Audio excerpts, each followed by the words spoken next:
आज की कहानी है विकास मान, संगीता और मुस्कान की। दोस्तों ये तीनों दोस्त होते हैं और यहाँ पर 2 दोस्त मिलके अपने ही दोस्त का बड़ी ही बेरहमी से कत्ल कर देते हैं।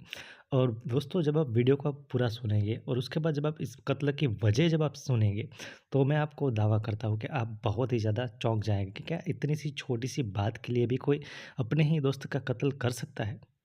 तो ये कहानी काफ़ी ज़्यादा चौंकाने वाली है, तो चलिए आज की कहानी को शुरू करते हैं। तो बात है आज से कुछ दिन पहले की 15 जून 2024 की। तो 15 जून को बीकानेर के खड़ीसर के पास एक अंडरपास में, ठीक है, अंडरपास मतलब कि एक नाले जैसा है, वहाँ पे सुबह-सुबह एक जो कचरा बेलने का जो काम करता है, वो वहाँ पे आता है अपना रोज़मर्रा का काम करने के लिए। अब जैसे वो वहाँ पे आता है तो उसको वहाँ पर कुछ बदबू आती है, तो बदबू आने के बाद वो सोचता है शायद हो सकता है कोई पशु या पक्षी यहाँ पे मर गया होगा, उसकी यहाँ पे बदबू आ रही होगी। वो अपना फिर से अपना काम पे ध्यान देता है, लेकिन थोड़ी देर बाद वो बदबू काफ़ी ज़्यादा बढ़ जाती है, जैसे कि वो आगे जाता है और जैसे वो थोड़ा और आगे जाता है तो उसकी चीखें निकल जाती है। दरअसल वहाँ पर वो देखता है कि वहाँ पर एक औरत की एक लाश पड़ी हुई है जिसका ना तो सर है, ना ही उसके दोनों हाथ है। तो इस तरीके की जब वो चीज़ देखता है तो काफ़ी ज़्यादा डर जाता है। उसके बाद जो आस-पास में जो लोग वहाँ पे घूम रहे थे, चल रहे थे, उसको इस बात की वो खबर करता है। अब ये सब लोग मिलके पुलिस को कॉल करते हैं। पुलिस वहाँ पे तुरंत आ जाती है और साथ ही अपनी जो बॉडी वहाँ से मिलती है उसको पोस्टमार्टम के लिए भेज दिया जाता है और फोरेंसिक टीम को बुला लिया जाता है और वो भी सबूत जुटाने के लिए लग जाती है।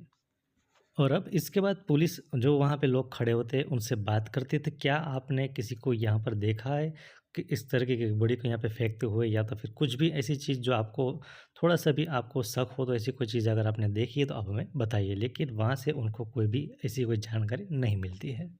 इसके बाद पुलिस की नज़र वहाँ पर नज़दीक एक अंडरपास के पास सीसीटीवी कैमरे पे पड़ती है, तो वो लोग तय करते हैं कि चलिए अब इस सीसीटीवी कैमरे की फुटेज को तब तलाश लिया जाए ताकि वहाँ से हमें कोई सबूत मिल सके। अब जब पुलिस ये सीसीटीवी कैमरे को चेक कर रही होती है तो वहाँ पर उनको एक आदमी कार लेके जाता हुआ दिखता है जो कि थोड़ा-सा संदिग्ध लगता है। तो उस आदमी को ढूँढते ढूँढते हैं और उसके बाद उससे कुछ पूछताछ करते हैं। अब जब उस आदमी से बातचीत करते हैं तो वो आदमी कहता है कि साहब, मैं यहाँ पर रोज़ निकलता हूँ, यहाँ पर पास में ही मेरी दुकान है और मैं इस लाश के बारे में कोई भी चीज़ नहीं जानता हूँ। लेकिन हाँ, आज सुबह जब मैं यहाँ से निकला तो उस वक़्त पे यहाँ पर मुझे एक ब्लू कलर की स्विफ्ट कार लेते हुए 2 शख्स मुझे दिखाई दिए थे, जो कि अपनी कार से कुछ फेंक रहे हो ऐसा मुझे दिख रहा था। और जैसे उन लोगों का ध्यान मेरे पर पड़ा, वो तुरंत ही वहाँ से चले गए थे। अब इसके बाद पुलिस फिर से अपनी जो तफ्तीश है वो स्टार्ट करती है और वहाँ से आगे के रास्ते के सीसीटीवी को खंगालना स्टार्ट करते हैं।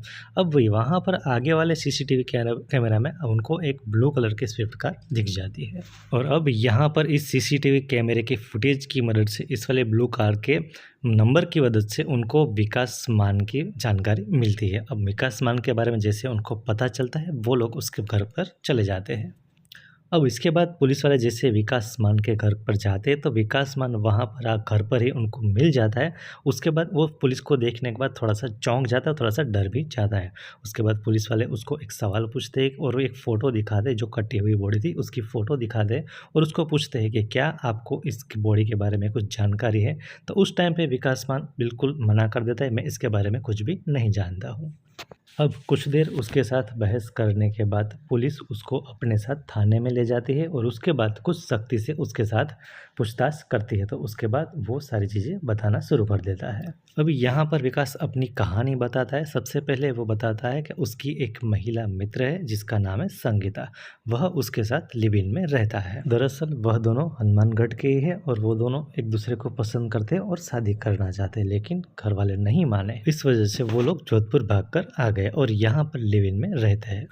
अब आगे विकास मान बताता है कि आज से कुछ दिन पहले जो संगीता है वो हनुमानगढ़ से जोधपुर के लिए बस द्वारा गई थी और इसी बस में उसकी मुलाकात मुस्कान के साथ होती है और इसी ट्रैवलिंग के द्वारा उन दोनों के बीच में अच्छी खासी दोस्ती भी हो जाती है और यहाँ पर वो दोनों अपने नंबर भी एक्सचेंज कर लेते हैं। अब इसके बाद संगीता मुस्कान को बताती है कि वो जोधपुर में एक लड़के के साथ लिव इन में रहती है जिसका नाम है विकास। इसके बाद इन तीनों का मिलना जुलना भी अब हो रहा था। अब इसी बीच मुस्कान जो है संगीता को बात करती है कि आपको विकास के साथ लिव इन में नहीं रहना चाहिए और ये बात वो बार-बार करती रहती है। लेकिन संगीता उसको इस बात से मना कर देती है, नहीं मैं उसके साथ ही रहूँगी, इस तरह से वो बात करती है। अब जब बार-बार मुस्कान इस तरीके का जब ज़िक्र करती है कि आपको उसके साथ लिव इन में नहीं रहना चाहिए, तो ये बात जो है संगीता को काफ़ी ज़्यादा बुरी लगती है और वो ये बात विकास को भी बताती है। तो उसकी ये बात विकास मान को भी काफ़ी ज़्यादा बुरी लगती है और यहाँ पर वह दोनों इसको मारने का प्लान बना लेते हैं। तो प्लानिंग के तहत ये दोनों अपनी कार लेके मुस्कान के घर पर जाते हैं। वहाँ पे कुछ बातचीत करने के बाद उसको बोलते हैं कि हमारे घर का चेंज करना है तो आप हमारे हाथ बटाइए, हमारे साथ आइए और हमारी हेल्प कीजिए।